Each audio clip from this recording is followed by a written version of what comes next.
Students, जैसा कि part 3 हम कर रहे थे, उसमें हम पुरुष जनन तंत्र पढ़ रहे थे। इसमें मैं आपको मेल रिप्रोडक्टिव स्ट्रक्चर पिछली वीडियो में मैंने आपको पूरा बताया था और आपको बनाने के लिए भी कहा था। अभी तक किसी बच्चे ने वैसे शो नहीं किया है, शो करिए उसे। इसमें फिर मैंने ये कहा था कि हमने वृषण को डिटेल में पढ़ना है। ये जो वृषण पार्ट है, जो दो गोल से पार्ट हैं, ये टेस्टिस जिसे हम कहते हैं, क्योंकि इनमें ही स्पर्म का निर्माण होता है, तो इनका स्ट्रक्चर कहाँ सेमनीफेरस ट्यूब्यूल्स हैं, कहाँ कौन सा स्ट्रक्चर किस तरीके से निर्माण होता है, इसकी डिटेल हम अब पढ़ेंगे। अगर हम वृषण को देखें तो ये एक गोलाई वाला स्ट्रक्चर है, जो कि कई लेयर से प्रोटेक्टिव लेयर एक तरह से कह सकते हैं। जो सबसे बाहर वाली लेयर होती है उसे हम ट्यूनिका एल्बुजिना कहते हैं। ट्यूनिका एल्बुजिना ये बहुत फाइब्रस टाइप की होती है। फाइब्रस यानी सॉफ्ट सी होती है, जो अंदर वाले स्ट्रक्चर को प्रोटेक्टेड रखती है। ये इतनी फाइब्रस होती है कि अंदर ये कंपार्टमेंट लाइक स्ट्रक्चर्स क्रिएट कर देती है। इस तरीके से ये लोक्यूल्स बन जाते हैं, ठीक है। इलास्टिक इन नेचर होती है।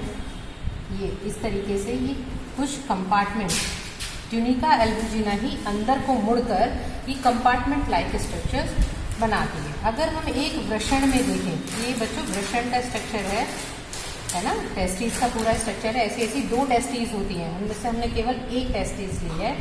तो ये ट्यूनिका एल्बुजिना फोल्ड आउट होकर बहुत सारे कंपार्टमेंट का निर्माण कर देती है। तो एक टेस्टिस की अगर हम बात करें, ये जो कंपार्टमेंट्स हैं, टेस्टिकुलर कंपार्टमेंट इन्हें हम कहते हैं,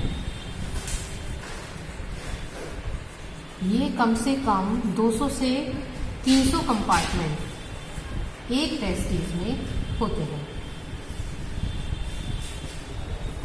कितने? 200 से 300 तक हो सकते हैं एक टेस्टिस में।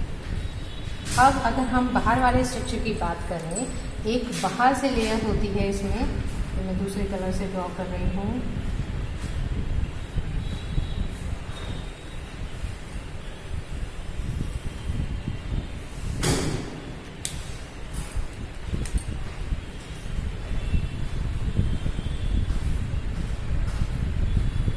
बाहर वाली एक लेयर और होती है, जिसे हम कहते हैं ट्यूनिका वेजाइनलिस। ट्यूनिका वेजाइनलिस ये एक तरह से इसको प्रोटेक्शन प्रोवाइड करती है, किसे? ट्यूनिका एल्बुजिनस को, ठीक है। और ये थोड़ी फ्लफी नेचर होती है। यहाँ पर एक लिक्विड टाइप जो फ्लूइड होता है, वो इस टेस्टिकुलर कंपार्टमेंट को एक प्रोटेक्शन प्रोवाइड करता है। अगर हम इंटरनल स्ट्रक्चर देखें तो कुछ पाइप लाइक स्ट्रक्चर्स इस तरीके से होते हैं, जो फाइनली लास्ट में जाके सीधे हो जाते हैं। इस तरीके से ये स्ट्रक्चर्स पर कंपार्टमेंट, ये स्ट्रक्चर्स कम से कम 2 से 3 तक पाए जाते हैं। ये स्ट्रक्चर्स की बहुत इम्पोर्टेंस है एक वृषण में अगर हम देखें तो, क्योंकि यही है हमारे सेमनीफेरस ट्यूब्यूल्स। अब आप लोग यहाँ पर, मैं सभी टर्म्स को इंग्लिश में बोल रही हूँ, क्योंकि मैंने पहले वाला जो आपको वो दिखाया था स्ट्रक्चर, उसमें मैंने इंग्लिश और हिंदी दोनों में लिख दिए थे। तो अब आप इंग्लिश में इसे समझ गए होंगे ये कौन से वाला सेमनीफेरस ट्यूब्यूल्स है, ठीक है। तो पर्टिकुलर एक कंपार्टमेंट में अगर हम बात करें तो 1 से लेकर 3 सेमनीफेरस ट्यूब्यूल्स पाए जाते हैं। तो पूरे टेस्टिस की अगर हम बात करें, 200 से 300 कंपार्टमेंट हैं, 3 ट्यूब्यूल्स हैं। अगर हैं तो कम से कम 900 सेमनीफेरस ट्यूब्यूल पूरी टेस्टिस में पाए जाते हैं, ठीक है। अब सभी में से अगर हम थोड़ा सा स्ट्रक्चर ऐसे से ड्रॉ करें, तो ये लास्ट वाला जो पोर्शन है, जो सीधा हो जाता है, वो जाकर एक कॉमन डक्ट में खुलता है,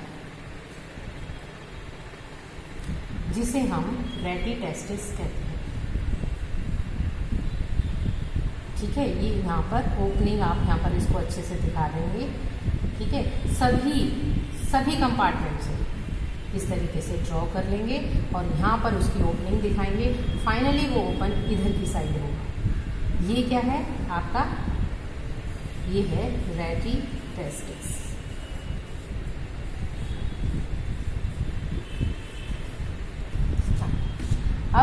यहाँ पर रेटिटेस्टिस के बाद एक स्ट्रक्चर आता है हमारा वासा इफ्रेंशिया। वासा इफ्रेंशिया में जितने भी हमारे यहाँ पर जो प्रोडक्शन होगा, सेमनीफेरस टिब्यूल का डिटेल स्ट्रक्चर मैं अभी आपको बताऊंगी। जब हम इसका टीएस काटते हैं तो उसके अंदर का डिटेल स्ट्रक्चर स्पर्म प्रोडक्शन में यहाँ पर आपको बाद में बताऊंगी। फिलहाल अगर स्पर्म प्रोडक्शन यहाँ पर हो गया है, वो रेटिटेस्टिस में आता है। फिर वासा इफ्रेंशिया जो मैंने आपको पहले बताई थी, वासा इफ्रेंशिया और वासा डिफरेंशिया, दो जो ट्यूब लाइक स्ट्रक्चर्स होते हैं वो उसको कैरी करते हैं। और फाइनली एक स्ट्रक्चर जो यहाँ पर काफ़ी सा स्ट्रक्चर होगा, ये एपिडाइडमिस, जिसे अधिवेशन भी आप कहते हैं, इसमें इकट्ठे हो जाते हैं कौन? स्पर्म, जो कि यहाँ प्रोड्यूस होंगे, रेटिटेस्टिस में रहेंगे, फिर रेटिटेस्टिस से वासा इफ्रेंशिया में और एपिडाइडमिस में स्टोर हो जाएंगे। ये सेमनीफेरस ट्यूब्यूल्स जो थी, तो जो स्ट्रक्चर मैंने कंपार्टमेंट में ड्रॉ किया था, अगर हम इसका टीएस देखें यानी ट्रांसफर सेक्शन, मैंने आपको पहले ही बताया था, अगर इस पेन का ट्रांसफर सेक्शन देखें तो इस तरीके से होता है। तो इसी तरीके से अगर हम ट्रांसफर सेक्शन देखें तो वो कुछ इस तरीके का दिखाई देगा। इस तरीके से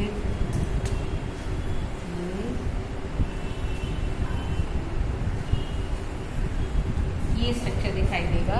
इसमें इस तरीके का फ्लूइड दिखाई देगा, 4 लोब्यूल्स दिखाई देंगे, ठीक है। और ये जो 4 लोब्यूल्स मैंने बनाए हैं उसमें अगर हम देखें तो ये लेयर स्ट्रक्चर होती है, इसे हम जर्मिनल लेयर कहते हैं। इसमें कुछ कोन लाइक सेल्स भी होती हैं इस तरीके से।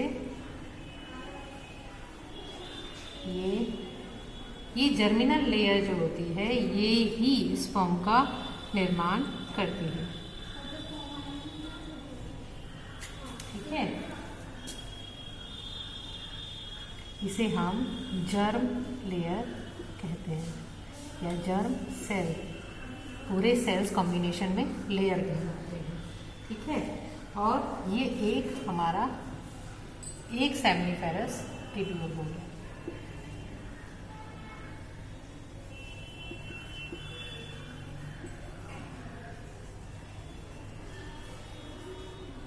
ठीक है। अब ये जो मैंने फ्लूइड लाइक स्ट्रक्चर बनाया है, इसे हम इंटरस्टिशियल सेल्स कहते हैं। इंटरस्टिशियल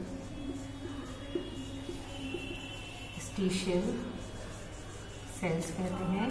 और ये कोन लाइक स्ट्रक्चर्स जो मैंने ये तो क्यूबॉइडल स्ट्रक्चर्स हैं, इन्हें हम जर्म लेयर कहते हैं। और ये जो कोन लाइक स्ट्रक्चर्स हमने बनाए हैं इन्हें हम सर्तोली सेल्स कहते हैं। सर्तोली सेल्स, ये सर्तोली सेल्स बहुत इंपॉर्टेंट होती हैं। इन्हें हम नर्स सेल भी कहते हैं, फीडिंग सेल भी कहते हैं। ये क्या करती हैं, जो इन जर्म लेयर से या इन जर्म सेल से फ्यूचर में जो स्पर्म्स बनेंगे वो स्पर्म